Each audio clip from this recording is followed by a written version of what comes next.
আজকে আমরা মহাবিশ্বের মহাবিশ্বয় মহাগ্রন্থ আল কোরআন আল কারীমের তৃতীয় নম্বর একটি সূরা আছে। সূরাটির নাম হচ্ছে সূরা আলে ইমরান। বলুন কোন সূরা? আলে ইমরান।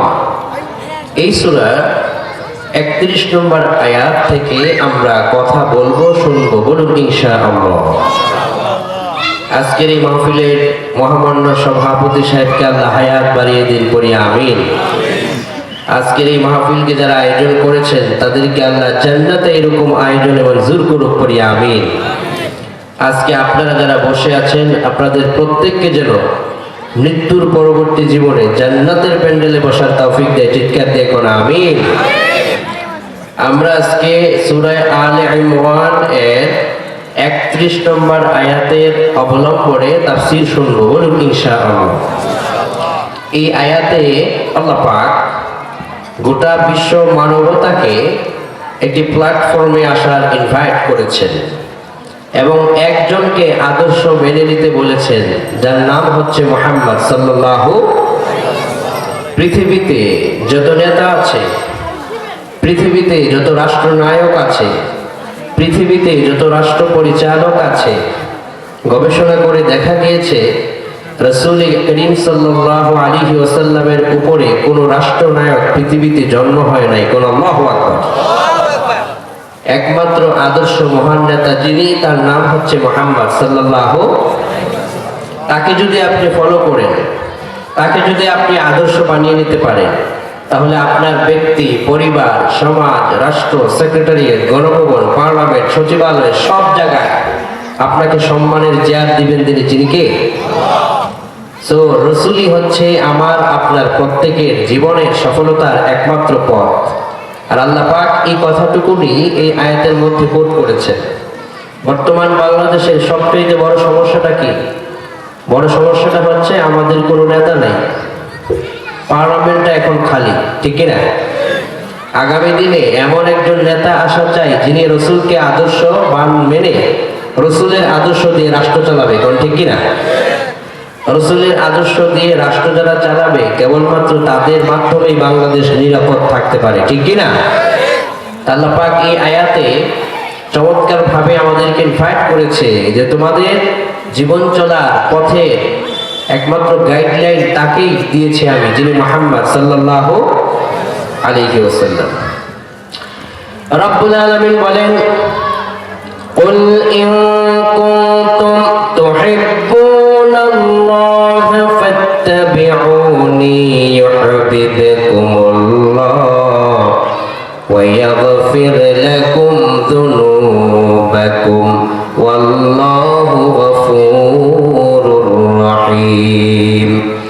বিশ্বনবীকে আল্লাহ পাক বললেন, রাসূল আপনি তাদেরকে জানায়া দেন যারা তাদের রাষ্ট্রে শান্তি চায়, যারা তাদের সমাজে শান্তি চায়, যারা তাদের পার্লামেন্টে শান্তি চায়, যারা তাদের সচিবালয়ে শান্তি চায়, যারা তাদের জীবনের প্রত্যেকটা পরতে শান্তি চায়, শান্তির জন্য একজনকে যেন তারা অনুসরণ করে। ফাত্তাবিউনি ইউহিব্বুকুমুল্লাহ।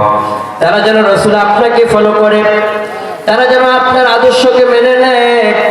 যদি তারা আপনার আদর্শকে মেনে নেয়, তারা যদি আপনাকে ফলো করে, আমি আল্লাহ পাক এতটাই খুশি হব, ইউহিব্বুকুমুল্লাহ, আমি আল্লাহ খুশি হয়ে আমি নিজে ওই সমস্ত মানুষদেরকে ভালোবেসে ফেলবো। কোন সুবহানাল্লাহ। আমি নিজে তাদেরকে ভালোবাসবো, শুধু ভালোবাসবো না, এরপরে আল্লাহ পাক ওয়ায়াগফির লাকুম যুনুবাকুম ওয়াল্লাহু গফুরুর রহিম। আমি শুধু ভালোই বাসবো না, ভালোবাসার সঙ্গে সঙ্গে তাদের গুনাহ কত আছে আমি একটু গণনা করব। গনে গনে যদি গুনাহ তাদের পাহাড় পরিমাণও থাকে, পাহাড় পরিমাণ গুনাহ আমি আল্লাহ তাদেরকে মাফ করে দেব। তাদেরকে জানিয়ে দেন তারা শুধু রাসূল যেন আপনাকে মেনে নেয়, বাস বাকি কাজটা আমি করব। আল্লাহু আকবার। আল্লাহ কয় রাসূল আপনি তাদেরকে বলেন, ফাত্তাবিউনি, তোমরা আমার অনুসরণ করো, আমাকে মানো।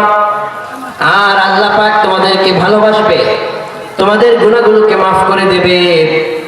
মুফাসসিররা ব্যাখ্যা করেছেন গুনাহ কি মাফ হবে, বর্তমানের গুনাহগুলো নাকি অতীতের গুনাহগুলো?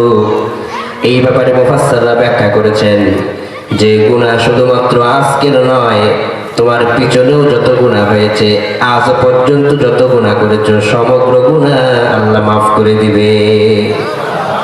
শুধু রাসূলকে মানো, আল্লাহু আকবার। এরপরে আল্লাহ কয় ওয়াল্লাযীনা আমানু ওয়া আমিলুস সালিহাতি ওয়া আমানু বিমা নুজিলা আলা মুহাম্মাদ ওয়া হুয়াল হাক্কু মির রাব্বিহিম কাফফারা আনহুম সাইয়্যাতিহিম ওয়া আসলাহা বালাহুম। রাসূল আপনি তাদেরকে জানায় দেন বিমা নুজিলা আলা মুহাম্মাদ, বিশ্ব নবীর উপরে অবতীর্ণ যে কোরআন আমি আল্লাহ পাক নাজিল করেছি, এই কোরআনকে যেন তারা মহাসত্যের কিতাব মেনে নেয়, কোরআনকে যেন তারা তাদের রাষ্ট্রীয় সংবিধান বানায় নেয়।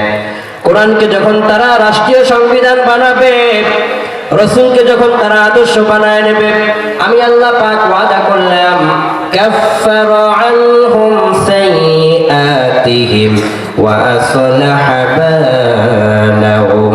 আমি আল্লাহ পাক ওই জনপদের সমস্ত মানুষের, সমগ্র মানবতার সবগুলো গুনাহ গনে গনে মাফ করে দিয়ে তাদেরকে সামাজিকভাবে মর্যাদা দান করব। কোন সুবহানাল্লাহ। ওয়া আসলাহা বালাহুম, তাদের সমাজের উন্নতি দান করব, তাদের পরিবারে উন্নতি দান করব, তাদের সেক্রেটারিয়েটে উন্নতি হবে, তাদের পার্লামেন্টে উন্নতি হবে, তাদের গণভবনকে আমি আল্লাহ পাক রহম দিয়ে ভরে দেব, তাদের বঙ্গভবনকে আমি আল্লাহ পাক রহম দিয়ে ভরে দেব। তারা যেন শুধু একটা কাজ করে, তা হচ্ছে রাসূলকে তাদেরকে আদর্শ নেতা বানিয়ে নিতে হবে। কোন ঠিক কিনা? আমরা যাদেরকে নেতা মেনেছি, আমরা যাদের গলার মধ্যে ফুলের মালা দিয়েছি, অমুক নেতার চরিত্র ফুলের মতো পবিত্র, গণনা করে আমরা দেখেছি ওই নেতা নামাজ পড়ে নাই এক ওয়াক্ত, ঠিক কিনা কোন? আমরা বলেছি অমুক নেতার চরিত্র ফুলের মতো পবিত্র, নামাজ পড়ে নাই এক ওয়াক্ত, নামাজ নাও পড়তে পারে কিন্তু দৈনিক 5 ওয়াক্ত সমানে মিথ্যা বলেছিল। নামাজ না পড়লেও মিথ্যা ঠিক ছিল, এরকম নেতা আছে না নাই? এবার বিশ্বনবী কেমন নেতা দেখেন। বিশ্বনবীর সারা জীবনের ভিতরে তিনি একটাও মিথ্যা বলেন নাই। আল্লাহু আকবার। বিশ্বনবীর মন্ত্রণালয় ছিল, বিশ্বনবীর সচিবালয় ছিল, বিশ্বনবীর গণভবন ছিল, বিশ্বনবীর পার্লামেন্ট ছিল, বিশ্বনবীর মন্ত্রণালয় থেকে একটা বিন্দু পরিমাণ পয়সা কেউ দুর্নীতি করতে পারে নাই। আল্লাহু আকবার।